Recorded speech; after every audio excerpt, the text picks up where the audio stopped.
Hello guys, जो हमारा ये फ्रंट एंड वेब डेवलपमेंट का कोर्स है उसमें जो हमारा पहला टॉपिक है वो है एचटीएमएल।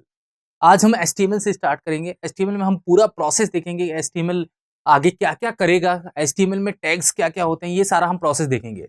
तो सबसे पहले हम देखेंगे कि व्हाट इज एचटीएमएल। एचटीएमएल होता क्या है, ये मैं आपको पूरा प्रोसेस बताऊं। क्योंकि अगर आप डिजाइनिंग का प्रोसेस कर रहे हैं, मतलब आप वेब डिजाइनिंग का काम कर रहे हैं, मतलब डिजाइनिंग के हैंड से देखते हैं, मतलब फ्रंट एंड का मतलब क्या होता है, डिजाइनिंग का पार्ट। अगर वेब डिजाइनिंग का पार्ट अगर आप देखते हैं तो सबसे पहले स्टेप में आपको क्या करना पड़ेगा, एचटीएमएल करना पड़ेगा। इसका मैं आपको रीजन बताऊंगा क्यों करना पड़ेगा। तो चलिए मैं बताता हूँ एचटीएमएल होता है क्या है, किस लिए यूज होता है, क्या प्रोसेस होता है, ये मैं पूरा आपको बताता हूँ। फिर एक एक करके हम एचटीएमएल के पार्ट्स पे चलेंगे।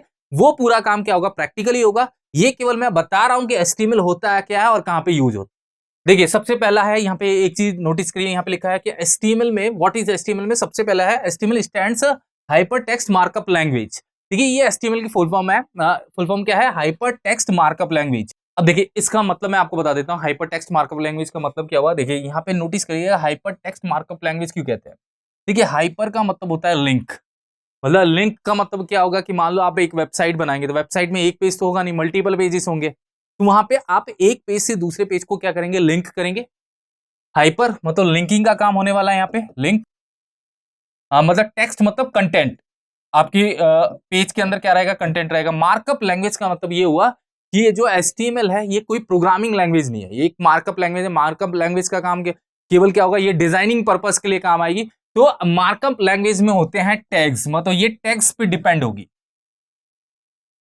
मतलब इसके अंदर क्या होंगे, टैग्स। उन टैग्स के अंदर ये पूरा का पूरा कोड हम क्या है करने वाले हैं। तो देखिए हाइपर टेक्स्ट मार्कअप लैंग्वेज इस एचटीएमएल की फुल फॉर्म है। देखिए नेक्स्ट पॉइंट क्या है, देखिए HTML stand the markup language for creating a web page. अब देखिए मार्कअप लैंग्वेज और प्रोग्रामिंग लैंग्वेज में डिफरेंस मैं थोड़ा बता देता हूँ। देखिए मार्कअप लैंग्वेज से क्या होता है, जिसमें आप डिजाइनिंग का काम करते हैं, जिसमें आप लॉजिक्स नहीं लगा सकते। यहाँ पे केवल आप क्या करेंगे, डिजाइनिंग का काम करेंगे। अगर प्रोग्रामिंग का पार्ट होता तो आप उसमें लॉजिक्स लगा सकते थे। लॉजिक्स लगाने का मतलब आप जैसे कैलकुलेटर बना सकते हैं और लॉजिकल पार्ट कर सकते हैं। जैसे आप कहीं पे फॉर्म होता है और वहां पे फिल करते हैं यूजर नेम पासवर्ड, वो चेक करता है तो वहां पे लॉजिक है। मगर जो फॉर्म बना हुआ है वो क्या है, मार्कअप लैंग्वेज के थ्रू बना हुआ है। मतलब डिजाइनिंग का पार्ट मार्कअप लैंग्वेज के थ्रू है, पीछे का लॉजिक वो प्रोग्रामिंग लैंग्वेज के थ्रू है।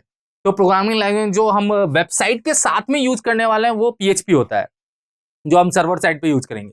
तो एचटीएमएल एक क्या है, मार्कअप लैंग्वेज है। ये डिजाइनिंग बनाने के काम आती है। अब देखिए HTML describe the structure of web page. मतलब ये स्ट्रक्चर बनाना, मतलब एक तरह से आप ये कह सकते हो कि वेब पेज का स्ट्रक्चर कैसा होगा ये एचटीएमएल बताएगा। एक सिंपल सा मैं आपको एग्जांपल बताता हूं। मान लो कि आपको कोई बिल्डिंग बनानी है।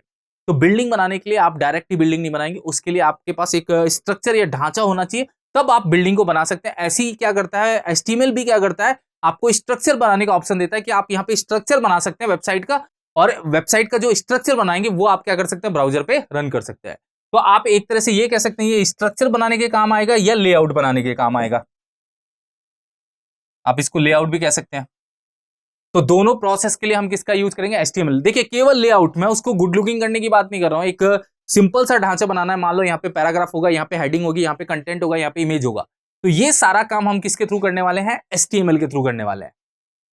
अब देखिए एचटीएमएल यूज करता है सीरीज ऑफ एलिमेंट्स। मतलब सीरीज ऑफ एलिमेंट्स का मतलब क्या होता है, यहाँ पे टैग्स होते हैं। एलिमेंट्स को आप एक तरह से ये समझेंगे कि एचटीएमएल यूज करेगा टैग्स को। अब टैग्स क्या होता है, कितने तरह का होता है, ये मैं आगे के प्रोसेस में बताऊंगा। अभी मैं देखो टैग्स का एक एग्जांपल बताता हूँ कि मान लो कि आपको अपने पेज पे किसी को बोल्ड करना है तो एक बी नाम का टैग बना होता है। मतलब एचटीएमएल पूरा का पूरा जो डिपेंड होता है वो टैग के ऊपर डिपेंड होता है। आप टैग के थ्रू ही क्या करते हैं, एचटीएमएल में डिजाइनिंग का काम करते हैं। और जो एलिमेंट्स होते हैं जब उसको आप रन करते हैं तो ब्राउजर उसको क्या करता है, कंटेंट को डिस्प्ले कर देता है वेबसाइट के ऊपर। तो मतलब जो भी एलिमेंट आपने यूज किए होंगे जैसे बोल्ड, इटैलिक, इमेज, तो उनका जो भी आउटपुट होगा वो आपको क्या होगा, ब्राउजर पे दिख जाएगा उस एलिमेंट के अकॉर्डिंग जो आपने यूज किया होगा।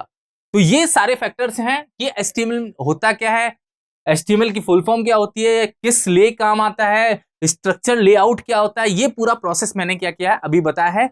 आगे के प्रोसेस में हम देखेंगे स्ट्रक्चर क्या होता है एचटीएमएल का। मतलब मान लो डॉक्यूमेंट स्ट्रक्चर क्या होता है कि एचटीएमएल में आप कोड करेंगे तो कैसे करेंगे। मान लो सबसे पहला टैग्स क्या यूज करेंगे, टाइप्स ऑफ टैग्स कितने होते हैं, ये हम पूरा प्रोसेस आगे के प्रोसेस में देखेंगे। अभी केवल ये था कि इंफॉर्मेशन बताना था कि एचटीएमएल होता क्या है, जिससे चीजें क्लियर हो जाए कि एचटीएमएल का काम होता है लेआउट बनाना।